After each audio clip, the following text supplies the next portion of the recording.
Let's see. So now let's get into the quads. If you're trying to find a greater than usual preponderance of the SJ types, ISFJ, ISTJ, ESTJ, ESFJ, these are people, the so-called guardians in Kiersey's scheme. These are ones that have a really kind of innate craving, and one might even say a need, a special need, to be affiliated, and to be affiliated with very respectable organizations. That one can be very, one is especially one of a more conventional sort of nature, can be very proud of being a part of. So church groups, for example, or religious groups, civic organizations, helping organizations that, again, have a very squeaky clean, completely non-controversial in the mainstream anyway, kind of mandate. So like say like a hospital volunteer organization, or just something that's a cause that that no one could possibly object to, except perhaps for religious reasons, or because it's branded as a particularly affiliated with a particular political leaning. Anything like that, though, where people, they're upstanding citizens doing good, and in the name of something that they're very, they could be very proud of in the mainstream, that's where you're going to find a hell of a lot of SJs. What else? You're going to find, so as I mentioned earlier, you're going to find a lot of SJs, particularly SFJs, are going to be teachers at the primary school level and the high school level. And again, I have to say over and over again, not to say that all kinds of people aren't doing all kinds of things, because they are. I'm just saying that if you're trying to find a larger than number group, preponderance of these different types, this is how you might do it. I have noticed and I have read. So, if you want to find a greater than usual preponderance, and also if you want to find it, where you're going to find more SFJs than you often would, you would look for people that are doing a lot of administrative roles in the world of work at various levels, but very, very often those that are doing things in a supportive role, clerically and administratively. Those who are assisting a lot and are in charge of a lot of sort of data management and, making systems run smoothly within a giant bureaucratic organization, be it corporate or not. You're going to see a lot of SFJs. You're going to see a lot of SJs, period, but you're going to see a lot of SFJs. If you're looking for, hang around with a bunch, you'd find a greater than usual bunch of STJs, you might look more at the executive level. Again, you're going to find them everywhere. They're driving trucks, they're hauling trash, they're, teaching school. Everyone's doing all kinds of things. But it really is a thing that if you go to the very highest levels of executive, particularly in the corporate world, you are going to find a lot of STJs up there. A lot. And the STJs are also this could also be accounted for in part because that the groups that are the ESJs, ESFJs and ESTJs, they are also, I don't know if this figure might be a bit out of date, but I believe, Kiersey had it anyways, that they're about 13% a piece of the population. That's a big piece of the 16-part pie of pie graph of types distributed across the whole population. So anyhow, STJs though, they tend to, and quite a few of the NJs as well will be found up at high levels of executive, because they're sort of judging temperamental leanings often will cause them to develop skill in the areas of doing things, making executive type decisions and organizing things. And for that reason, they quite often get promoted, even if they're not seeking it. For example, I know a lot of INFJs.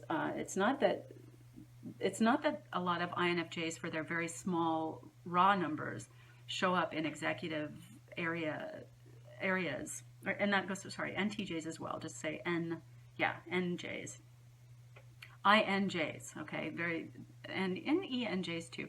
There's a small number of them, a piece, but they do show up in executive positions in much greater numbers than just random distribution. And that's because it's not because all of them love so much especially the INJs. It's not doesn't usually get them going. It's not usually a huge passion in life to delegate and field marshal and be in charge of things that don't involve a lot of kind of creative inspiration to them in one way or another. What happens though is because they are so very good, usually they're very reliable and they're very responsible and they're highly organized and they can be quite driven and so on. Because they do so well at those kinds of things, very often they have a lot of opportunities for advancement up the chain of command in a given organization, and so kind of find themselves there. That I know that's a very frequent story for a lot of INFJs anyway. Is that they end up in those kinds of positions, and they're like, well, all right, it's serving a greater purpose for them to be there, and it's probably paying them better and so on, so they do it. But it's not necessarily completely reflective of what they love the best. Okay, what else? When you're looking, so that's SJs. When you're looking for preponderance of SPs, you would do well to look anywhere where there's like people are either making things in a hands-on kind of way. So it might be in the arts, it might be as artisans of all kinds. Also where there's a good deal, again, it's quite according to type, where there's a good deal of excitement. There's a possibility for like literal movement, be it travel or doing stunts or doing sort of high performance physical activities. So in athletics or otherwise, you're definitely going to find a lot of SPs there. You'll also find a lot of, because SPs as a group are known, the ESFPs, ISFPs, ISTPs, ESTPs. Those people have a very strong sort of freedom urge and a desire to be able to do what they want to do, when they want to do it, how they want to do it. And they have a very sort of live and let live attitude to go with that. So wherever they can be rather independent and have some excitement and have some freedom to do things the way they want to do them, you'll find a great deal of them. So for example, maybe in ecotourism or in tour leading or in what else?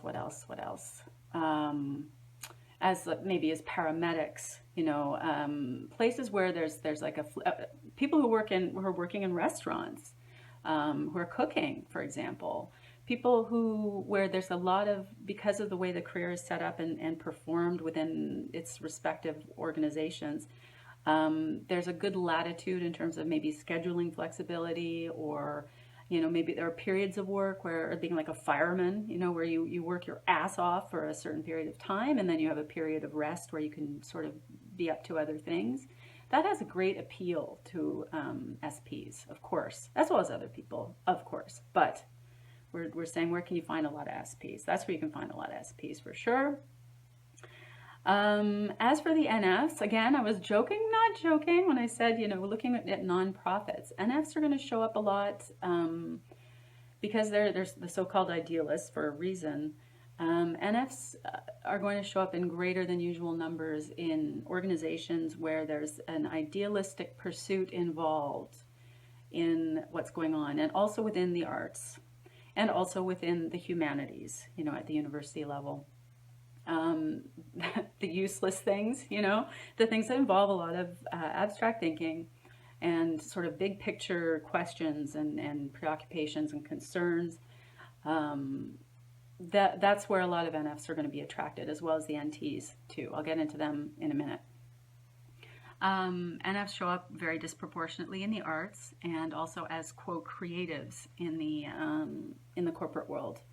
Again, you can find all different kinds of types all over the place, but NFs in the corporate world, there's going to be a greater preponderance of them in things like human resources.